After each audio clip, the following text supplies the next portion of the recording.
Pega aí a sua Bíblia e a gente já vai ler a palavra de Deus. A gente já vai meditar naquilo que Deus vai estar falando conosco. No livro de Gênesis, capítulo 45, e a gente vai ler o versículo 7. A gente vai entender hoje um aspecto da providência de Deus que normalmente não é muito fácil para a gente entender, mas é extremamente necessário. Livro de Gênesis, capítulo 45, e o versículo de número 7. Diz assim a palavra de Deus, preste atenção. Pelo que Deus me enviou diante da vossa face, para conservar vossa sucessão na terra, e para guardar-vos em vida por um grande livramento. Eu vou ler de novo. Pelo que Deus me enviou diante da vossa face, para conservar vossa sucessão na terra, e para guardar-vos em vida por um grande livramento. Você crê na providência de Deus? Levante a palavra de Deus juntamente comigo. Levante suas mãos e a gente vai pedir para Deus falar conosco. Isso, levante as mãos. Levante a palavra de Deus e vamos clamar agora para que Deus prepare o nosso coração e nos guie pela sua poderosa vontade. Fala conosco, meu Pai, pela tua palavra. Prepara os nossos corações, meu Deus. Prepara-nos para receber a mensagem. Prepara os nossos ouvidos, prepara o nosso coração, para que sejamos abençoados, meu Deus. Eu lhe imploro, meu Pai, pelo poder do nome de Jesus Cristo. Fala conosco, meu Deus, em nome de Jesus. Amém, Jesus. E amém, Jesus. Toma o seu assento, por favor, e aplaude a Jesus alegremente. Aplaude a Jesus alegremente. Aplaude a Jesus alegremente. Dá o seu melhor para Cristo. Aplaude a Jesus alegremente. Glorifique e enalteça o nome daquele que vive e reina para todo sempre. Deixa eu fazer uma pergunta para você antes da gente começar. Você está convencido do plano de Deus na tua vida? Eu vou perguntar de novo. Você está convencido do plano de Deus para a sua vida? Não é que saiu glória a Deus? Por que eu te faço essa pergunta? Porque a resposta dela vai determinar a nossa percepção diante de tudo que acontece na nossa vida. A gente entender que existe um propósito de Deus nos faz ter uma visão de tudo aquilo que está acontecendo à nossa volta e até mesmo sobre a nossa vida. E quando eu falo que existe uma visão nesse sentido, eu me refiro a uma visão muito mais que otimista, mais realista. Não que a gente seja alguém que fique esperando que simplesmente tudo vai dar certo, mas por uma mera expectativa.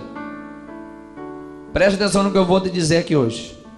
Dizer que teremos um final feliz é mais do que otimismo, é realismo. Pastor, como assim? Eu não estou entendendo. Por quê? Porque a gente aprende aí nos livros de autoajuda, né? Tem gente que gosta de procurar essas coisas. Aprende nos livros de autoajuda, aprende com os coach da vida, né? Que agora tá famoso o negócio de coach, né? Tudo que é Zé na esquina aí quer ser coach. Mal e mal guia a vida dele, quer guiar a vida dos outros. Mas preste atenção. Eles dizem aí que tem que ser otimista na vida, que vai dar certo. Na verdade, só o otimismo por si mesmo, ele não pode mudar a nossa vida. Seria a mesma coisa que a gente simplesmente preservar pensamentos que quando a gente acordar, logo pela manhã, vai ter uma árvore de dinheiro na nossa casa, no nosso quintal. Tem coisas que o otimismo não resolve. Quando eu digo que nós precisamos crer que tudo vai dar certo e que a nossa história vai terminar bem, eu não estou falando para a gente ser otimista. Não, já disse, o otimismo, ele não parte de fundamentos, ele parte simplesmente de perspectivas, de sonhos, de credibilidade na sorte. Não, eu estou dizendo de sermos realistas. Pastor, mas como eu vou partir da certeza que vai dar certo, olhando o que eu estou vivendo? De onde que vai ter uma realidade que vai me convencer que vai dar certo? A resposta está na pergunta que eu te fiz no início. É a gente entender que existe um propósito de Deus. Quando a gente compreende que existe um plano de Deus na nossa vida, e que este plano é perfeito, nós não somos otimistas, não, nós somos realistas. Nós temos a plena certeza, cremos de forma absoluta. Não é chance de dar certo ou dar errado, não é que tem uma grande chance de certeza, não, eu estou dizendo é que certamente vai terminar bem. Eu estou dizendo que sem dúvida alguma vai dar tudo certo. Precisamos crer que existe um plano providencial de Deus sobre a nossa vida. E é sobre isso que eu quero meditar com a igreja aqui nesta noite. Pois é isso que vemos na vida de José. O plano providencial de Deus em ação. Conta-se a história de um determinado rei. Talvez você já ouviu, mas essa história tem tudo a ver com o contexto do que nós estamos dizendo aqui nesta noite. Este rei, ele gostava de caçar, e normalmente ia com ele o seu fiel escudeiro. Sempre estava com ele em suas caçadas. Em uma das suas aventuras, ele errou o tiro da sua arma, e o seu dedo, se dissipou. O rei ficou muito indignado. Como pode Deus deixar acontecer isso com o meu dedo? Agora eu vou ser um homem com menos dedos na minha mão.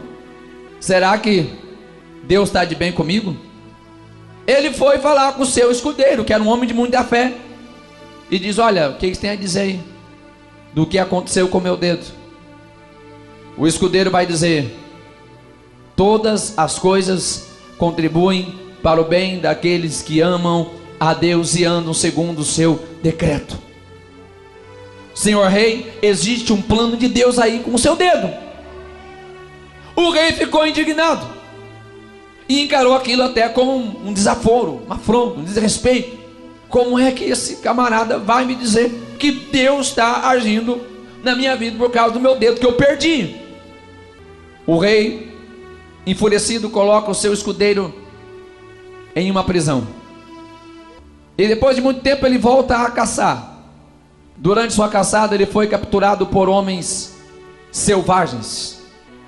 E aqueles homens tinham por prática sacrifícios humanos.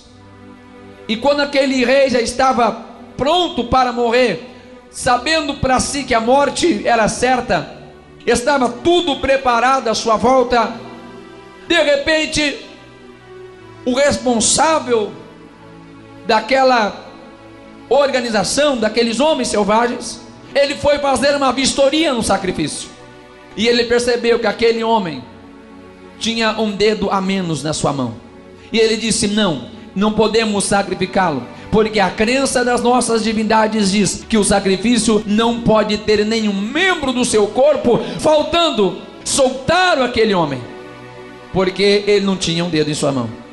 Aquele rei ficou muito feliz, e logo ele lembrou-se das palavras do seu escudeiro, que tinha sido aprisionado por conta de ter dito a ele que Deus tinha um plano na sua vida, mesmo perdendo um dedo.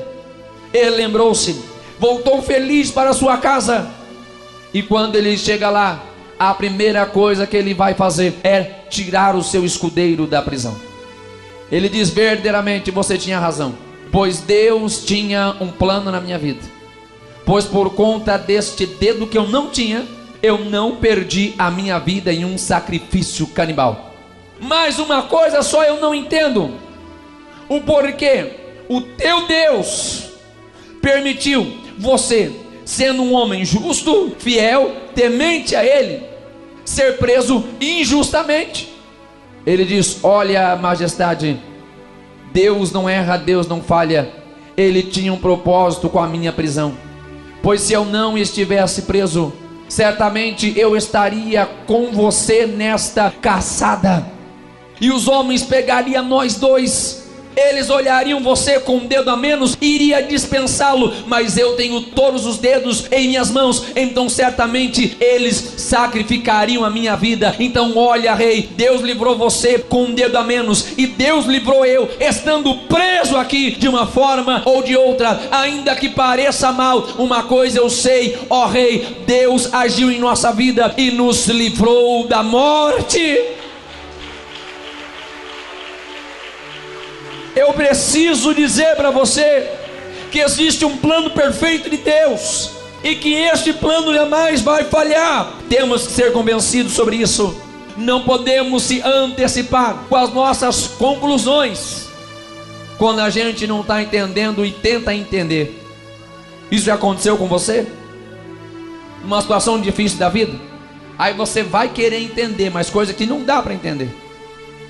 E às vezes a gente começa a tomar até algumas conclusões precipitadas a respeito de Deus, a respeito do cuidado de Deus. Colocamos em xeque o amor de Deus na nossa vida. Olhando para o livro de Gênesis, nós encontramos a história deste homem chamado José. Se a gente olhar a história de José sem crer que existe plano perfeito de Deus, a gente vai dizer: José é alguém aparentemente derrotado, porque após dele ter um sonho, a sua vida entrou de cabeça para baixo. Desde que ele teve um sonho que era para a bênção na sua vida, aparentemente tudo começa a dar errado, e começa a viver grandes sofrimentos em sua vida, porque ele teve um sonho dentro do projeto de Deus. Primeiro, seus irmãos começam a desprezá-lo e olhar com maus olhos. Ele começa a ser visto por seus irmãos como um adversário. Ele começa a ser visto pelos seus irmãos como alguém presunçoso. Ele começa a ser visto pelos seus irmãos como alguém arrogante. O sofrimento de José começa com pessoas de dentro da sua casa, com pessoas de dentro da sua família. Em segundo lugar, os irmãos de José conspiram a sua morte, no versículo 18 do capítulo 37. Primeiro tem mais impressões, agora eles querem matar a José. Olha como a vida de José parece que está dando errado. Olha como a vida de José parece que está entrando num buraco. Olha como a vida de José começa a ficar complicada. Primeiro, a harmonia deles com seus irmãos entra em colapso. Agora os seus irmãos já querem matá-lo. Já no versículo 24, eles decidem de não matar, mas jogam ele numa cova. Tiram José da cova. Talvez José pensava que ao sair da cova a brincadeira ia acabar, mas a brincadeira não acabou. Ele é vendido como escravo, é tido como alguém sem valor nenhum. Diante daqueles que ele mais amava, ele recebe o maior desprezo, é tido como alguém sem nenhuma significância. Sendo vendido como escravo aos ismaelitas, Potifar compra ele para trabalhar em sua casa. Você sabe que a vida de José na casa de Potifar também não foi fácil. Se você parar a história de José por aqui, você vai dizer: José se deu mal. Se você parar aqui no meio da história de José, você vai dizer: deu ruim, não deu certo. Eu quero dizer para você que hoje, em nome de Jesus Cristo, não tire suas conclusões pelo meio da história. Não se desespere pelo meio que você vive hoje. O meio da história não é momento para a gente tirar conclusões. José está vivendo um plano perfeito de Deus para a sua vida. Todo mundo à sua volta não está entendendo. existem conspirações, existem tentativas malignas contra a vida de José, mas o que ninguém sabe é que eles estão contribuindo para um plano de Deus na vida de José. Deus é perfeito em agir na nossa história. Eu quero te lembrar que tudo está no controle do propósito de Deus. Na casa de Potifar, a vida de José é complicada. A mulher de Potifar começa a tentar a José, para que ele então quebrasse a sua fidelidade com Deus. De uma forma ou de outra, sempre a tentativa do diabo é quebrar a nossa fidelidade com Deus. Foi o que ele fez com Jó também. Queria que Jó negasse a Deus, que Jó murmurasse, pois então ele deixaria de confiar no Senhor. Acabamos de falar sobre a fidelidade de Deus. Deus é um Deus fiel, e quanto mais nós entendemos a fidelidade de Deus, mais nós temos prazer também de ser fiel a Deus. José disse: eu não posso contrariar o plano de Deus na minha vida, não posso pecar contra Ele, pois eu sei que Ele é fiel. A certeza da fidelidade de Deus é aquilo que nos fortalece e nos impulsiona a vencer os ataques do diabo. Não esquece que Deus é fiel, Ele tem um propósito e cumprirá o seu propósito. Quando a mulher de Potifar viu que não ia dar em nada, ela acusa José da maneira mais baixa possível. José é acusado como um homem de mau caráter, como alguém que não se deve receber confiança. José é lançado na prisão. Se a história dele parar por aqui, a gente não lê mais. Parece que José foi derrotado. Se a gente não ter paciência de ler a história de José até o final, a gente vai ficar muito desanimado. A gente vai começar a se lamentar juntamente com aqueles que se lamentam no meio da vida, e vão começar a dizer: pobre do José, pobre do José, um menino bom, um menino bem educado, um menino que fazia o que o seu pai pedia, um menino que obedecia a Deus, fiel a Deus. E o que a fidelidade está levando a vida de José? Alguém vai dizer: ah, meu Deus do céu, não vale a pena ser fiel, não, porque eu sou fiel e as coisas não estão indo bem na minha vida, não.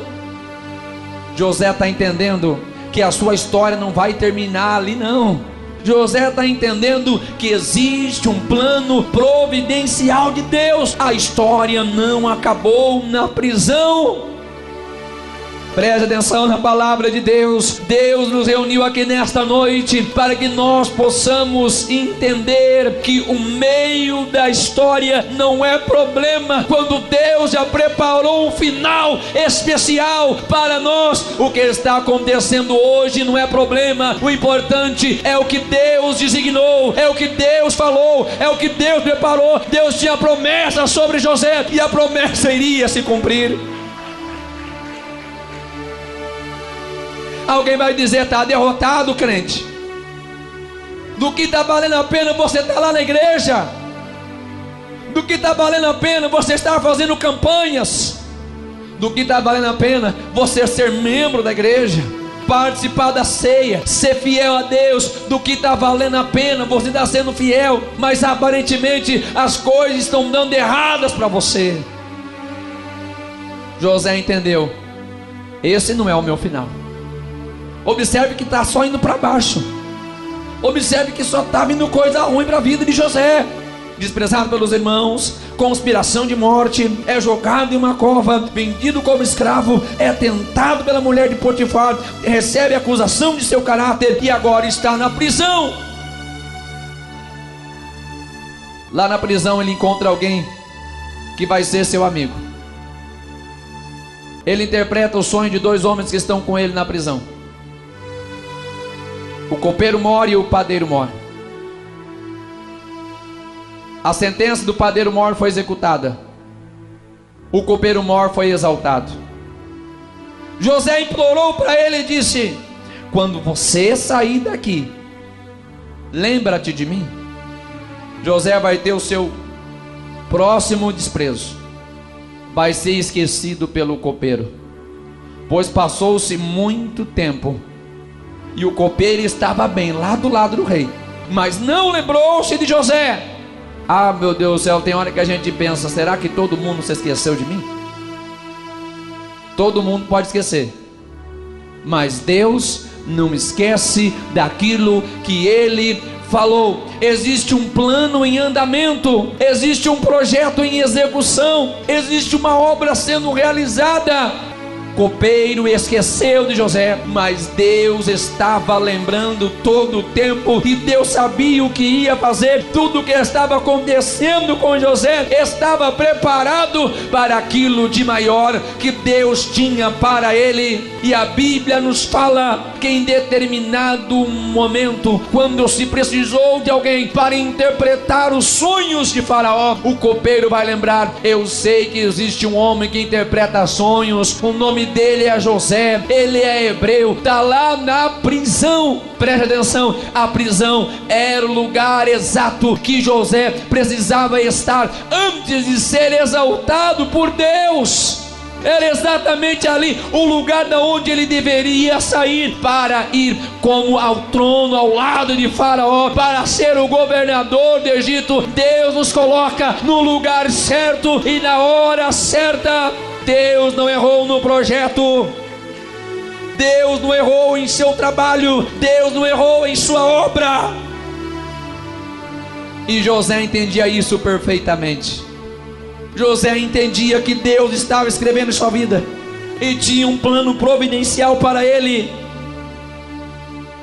Quando a terra chegou em grande escassez, José era um homem que tinha sido colocado por Deus para preservar não somente o Egito, mas todas as terras à volta.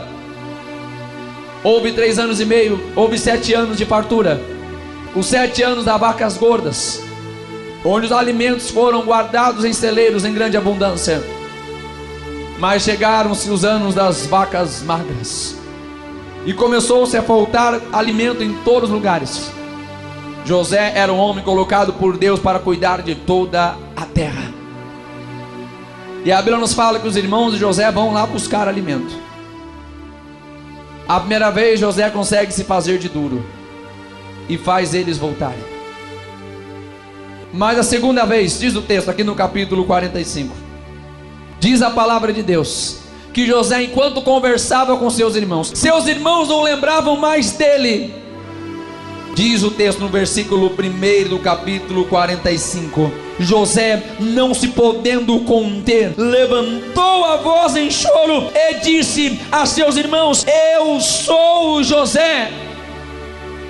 Ah, meu Deus do céu, José tinha motivos para estar magoado com seus irmãos, mas naquele momento o seu coração se alegrava pela oportunidade que Deus estava dando a ele de estar com seus irmãos. José poderia estar magoado, mas o seu coração está cheio de alegria. Os irmãos de José ficaram confusos, cheios de temor, não tinham o que falar. Mas José está confortando o coração deles e dizendo: para a conservação da vida, Deus me enviou adiante de vós. José está rapidamente tirando todo o peso que estava sobre os ombros dos seus irmãos e fazendo eles entenderem o plano e o propósito de Deus. José poderia muito bem usar daquele momento para descarregar toda a sua mágoa, para descarregar todo o seu rancor, mas ele não tinha mágoa nem rancor. Muito pelo contrário, ele pega aqueles que foram canais do seu sofrimento para dizer: não é isso, não se entristeçam.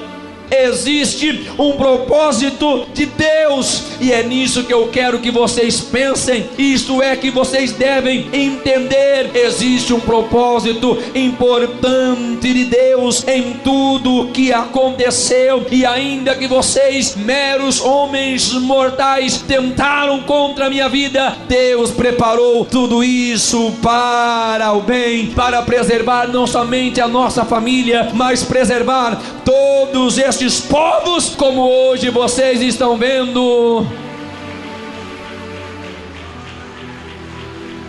José não ia cantar aquele hino que diz: quem te viu passar na prova e não te ajudou, quando vê você na bênção vão se arrepender. José não ia cantar esse hino, não. José está dizendo: fiquem em paz. Vocês fizeram algo que era para o mal, mas Deus transformou em bem. Talvez vocês ainda não conheciam o Deus do nosso pai Jacó.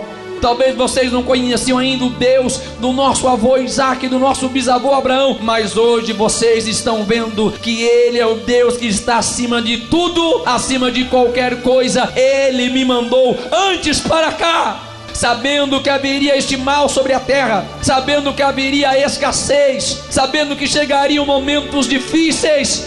Deus me colocou até aqui. Deus me permitiu passar por tudo isso para que hoje eu estivesse sobre o trono do Egito, sendo administrador, governador do Egito, para vocês hoje receberem o livramento, para que vocês hoje estejam no Egito e recebam também o melhor, porque eu vou proteger vocês da fome. José entendeu e está fazendo seus irmãos entenderem que o plano de Deus é perfeito. Deus é soberano, Deus está acima de tudo. Os planos de Deus não são frustrados pelas ações dos homens. Tem gente que fica tão preocupado por aquilo que os outros fazem para ele. Pastor, estão me fazendo mal. Tua vida está nos planos de Deus, então você pode ficar tranquilo. Pastor, tem gente tentando contra a minha vida, tem gente me perseguindo, tem gente tentando colocar tropeço na minha frente, tem pessoas lá no meu trabalho tentando roubar o meu lugar. Pastor, tem pessoas tentando ver o mal da minha família. Pastor, tem pessoas tentando frustrar os meus objetivos. Tem pessoas tentando frustrar os meus sonhos. Tem pessoa falando um monte de coisa aí que não tem nada a ver. Fica tranquilo, porque as obras do homem, os planos do homem não interrompem os planos de Deus. Até aquilo que é para mal, Deus transforma em bem. Quando alguém pensa que está fazendo mal, Ele está te ajudando. José entendia isso. José entendia que até o mal se tornou uma ferramenta e um meio para que ele chegasse até o trono. Capítulo 50, versículo 20. José vai dizer aos seus irmãos: vós pensaram mal contra mim, mas Deus o encaminhou ao bem, para fazer o que vemos hoje, para manter a vida de muito povo. José está dizendo: o pensamento de vocês era mal contra mim, mas o de Deus era bom. Se Deus tem coisa boa para nós, pode todo mundo pensar mal. Se Deus tem plano bom para a gente, pode todo mundo ter plano ruim. Se Deus tem bênçãos para nós, pode vir todo mundo com maldição. Os planos alheios não interferem no plano de Deus. E ainda que por um momento a gente passe por sofrimento, passe por desprezo, passe por conspirações, sejamos jogados em cova, vendidos como escravos, tentados, acusados, aprisionados e esquecidos, como foi José, o final da história está nas mãos de Deus. É Deus que já preparou um final feliz. Deus tem um plano providencial, e na hora de Deus chegará a providência. Deus tem tudo certo no seu calendário. Deus não se atrasa, mas Ele chega na hora certa. O que Deus designou vai acontecer, queira o homem ou não queira, tente atrapalhar, mas Deus sabe o que faz, e quando Ele faz, ninguém pode impedir. Ah, será que alguém que pode glorificar a Deus aqui nesta noite? Precisamos crer no plano perfeito de Deus. Deus já tem providência para a nossa vida. Quando estamos com Deus e vivemos nos seus propósitos, a história mais triste pode terminar feliz.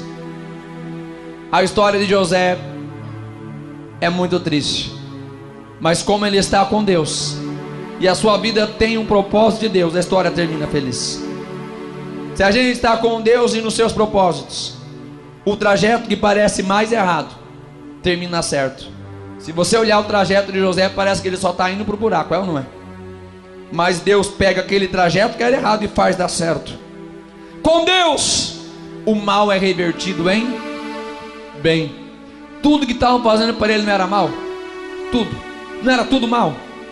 Mas não foi a partir destes males que ele sofreu, que foi o caminho que foi levando ele até o Egito, que foi levando ele até o trono, que foi conduzindo ele até onde ele deveria estar, na hora certa, no tempo certo. Se a gente entender como Deus trabalha, a gente vai ficar tranquilo. Lembra da pergunta que eu fiz no início da mensagem?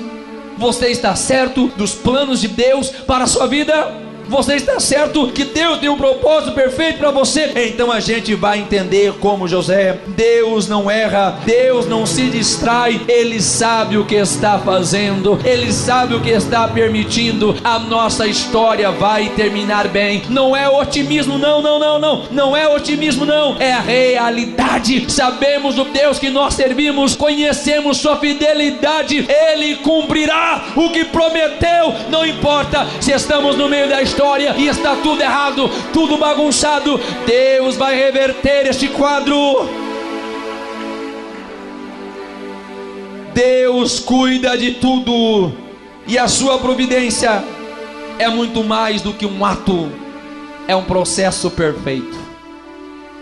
A providência de Deus é muito mais do que um ato, é um processo que Deus vai trabalhando, e que a gente, entendendo, nós podemos ficar em paz, estando na cova, estando na prisão, estando em momentos ruins, mas estando na compreensão do propósito de Deus, a gente fica em paz. Pelo que Deus me enviou adiante de vós, para conservar vossa sucessão na terra e para guardar-vos em vida por um grande livramento. Tudo que eu e você vivemos está dentro de um plano real, de um plano verdadeiro, de um plano bom de Deus. Se a nossa vida está com Deus, então não temos o que temer. Fica todos em pé em nome de Jesus Cristo. Existe um plano providencial de Deus. Pastor, mas eu queria que acontecesse tudo bem direitinho. Quem disse que está acontecendo errado? Pode estar acontecendo errado na nossa opinião, mas não na opinião de Deus. Pastor, mas do jeito que está indo não vai dar certo. Deus não vai pelo mesmo caminho que a gente vai. Deus não usa os mesmos recursos que nós usamos. Deus não trabalha do jeito que a gente trabalha, não. José pôde entender isso. Deus me mandou para cá. Não foi vocês que me venderam, Deus permitiu que vocês me vendessem. Não foi vocês que simplesmente armaram essa trama, Deus me trouxe até aqui. Você pode entender que Deus te trouxe até onde você está hoje? Você consegue crer e ter esta convicção? Que o que você está vivendo hoje está dentro de um plano de Deus. Deus está cuidando de você, Deus está cuidando de você.